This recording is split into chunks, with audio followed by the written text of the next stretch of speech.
Tropical storm Franklin, it's persisting in the Caribbean Sea, and it's struggling with a little bit of wind shear, so that's why it's not expected to intensify that much, which is great news for the people in the island of Hispaniola. Right now, Franklin is a tropical storm located at 14.3 degrees north, 70.1 degrees west.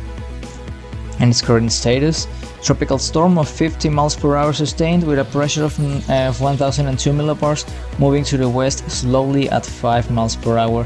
That's latest on the National Hurricane Center's last update at 5 p.m. Local time in Hispaniola and Puerto Rico, which is 21 hours UTC on August the 21st. Tropical storm force winds extending up to 40 to 60 nautical miles in different quadrants of the storm. Not that big wind field, so that's good. And well, the distances in miles: 120 miles to the north of ABC Islands, 179 to the north of Punto Fijo in Venezuela, 276 miles to the south of Santa Cruz de Barahona in Dominican Republic, 288 miles south of Santo Domingo in Dominican Republic, 325 to the south-southeast of Port-au-Prince in Haiti, and 329 southwest of Cabo Rojo in Puerto Rico. Current watches and warnings: tropical storm warning in effect for Dominican Republic, which consists on the entire south coast of from Haiti border eastward to Isla Saona, and in Haiti the entire south coast from Anse de Hainault eastward to the Dominican Republic border, as well as a tropical storm watch for Dominican Republic, the entire north and east coast from the Haiti border eastward and southward to Isla Saona, and the Turks and Caicos Island as well are under tropical storm watch.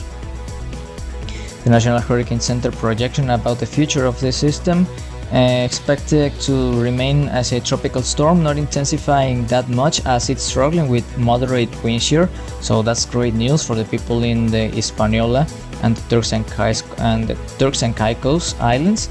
And well, it's not expected to dissipate, and actually it's expected to intensify after it re-emerged into the Atlantic Ocean, in the open waters of the Atlantic Ocean, gaining hurricane status possibly by this weekend. But of course the track could change and conditions as well could be another fact to take about the intensity of this tropical storm. But so far so good. Sea surface temperatures 28 to 29 Celsius, absolutely good for Franklin to at least maintain its tropical storm status and some intensity as well.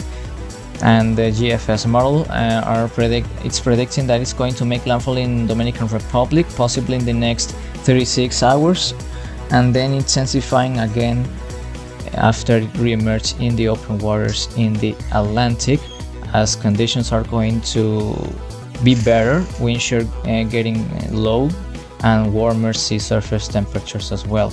You can see the tropical storm possibly making landfall in southern Texas, possibly by tomorrow. That's Tropical Depression 9.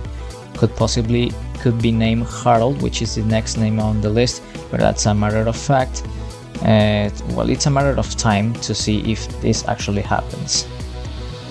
The multimodal diagnostics, you can see the steady intensification, really slow but still tropical storm for the next 3 or 4 days, and then gaining some hurricane status possibly by this weekend, but only supported by 2 or 3 models, so this is subject to change.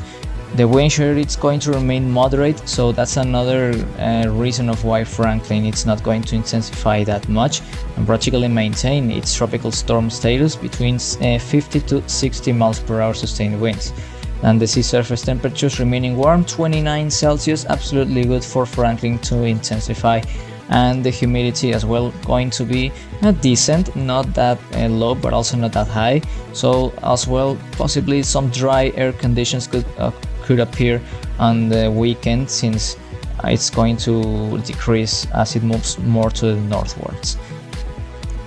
And this is a satellite presentation of Tropical Storm Franklin. You can see the cloud tops are getting warmer, a good sign that this storm is losing some convection, a sign that it's being sheared, and the circulation as well, it's being kind of disrupted, but still still in the center of the storm, but of course getting some vertical shear affected. It's the main reason of why Franklin is going to remain with that intensity, fortunately. And those floaters, you can find them on 413's website, so please check them out at 413.com, and you can see all the floaters and tools we have for you with more systems active in the tropics. That's the update of Franklin this afternoon.